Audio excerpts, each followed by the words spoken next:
Hello friends, പുതിയൊരു വീഡിയോയിലേക്ക് ഏവർക്കും സ്വാഗതം. ഇന്ന് നമ്മൾ തയ്യാറാക്കാൻ പോകുന്നത് വെണ്ടയ്ക്ക മെഴുക്കുവരട്ടിയാണ്.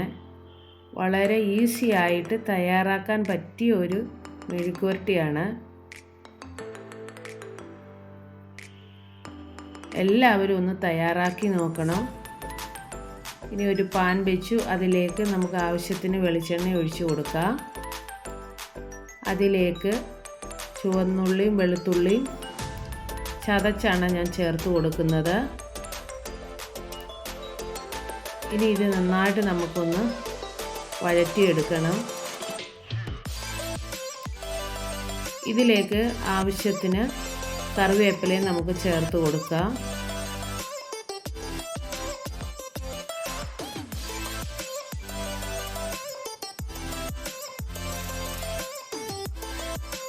എല്ലാവർക്കും വളരെ ഈസി ആയിട്ട് ചെയ്തെടുക്കാൻ പറ്റിയ ഒരു മെഴുക്കുവരട്ടി കൂടിയാണിത്. ഇതിലേക്ക് ഞാൻ 250 ഗ്രാം വെണ്ടയ്ക്കയാണ് അരിഞ്ഞത് ചേർത്ത് കൊടുത്തിരിക്കുന്നത്.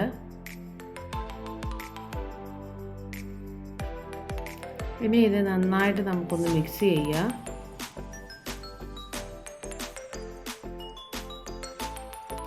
ഇതിനാവശ്യമായ ഉപ്പും നമുക്ക് ചേർത്ത് കൊടുക്കുക.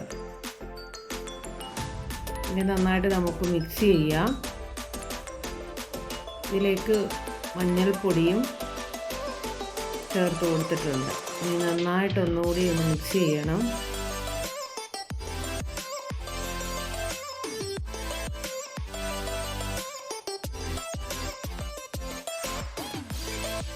കുട്ടികൾക്ക് സ്കൂളിലൊക്കെ കൊടുത്തു വിട്ടാൻ പറ്റിയ നല്ലൊരു മെഴുക്കുവരട്ടിയാണിത്. ഇതിലേക്ക് ഞാൻ പച്ചമുളക് ചേർക്കുന്നില്ല. ആവശ്യത്തിന് ചില്ലി ഫ്ലേക്സ് ആണ് ചേർത്ത് കൊടുത്തിരിക്കുന്നത്. ഇനി നന്നായിട്ട് നമുക്കൊന്ന് മിക്സ് ചെയ്യാം. ഇനി ഇതൊരു 2 മിനിറ്റ് ഒന്ന് അടച്ചു വയ്ക്കണം.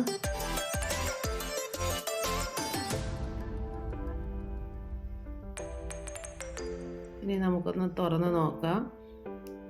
അപ്പം നന്നായിട്ട് ഇത് വെന്ത് വന്നിട്ടുണ്ട്. അതുപോലെ തന്നെ വെണ്ടയ്ക്കയുടെ വഴുവഴുപ്പൊക്കെ മാറി നല്ലതുപോലെ മുരിഞ്ഞു വന്നിട്ടുണ്ട്. ഒത്തിരി എണ്ണയൊന്നും ഞാൻ ഉപയോഗിച്ചിട്ടില്ല. ഇപ്പം നമ്മുടെ വെണ്ടയ്ക്ക മെഴുക്കുവരട്ടി റെഡി ആയിട്ടുണ്ട്.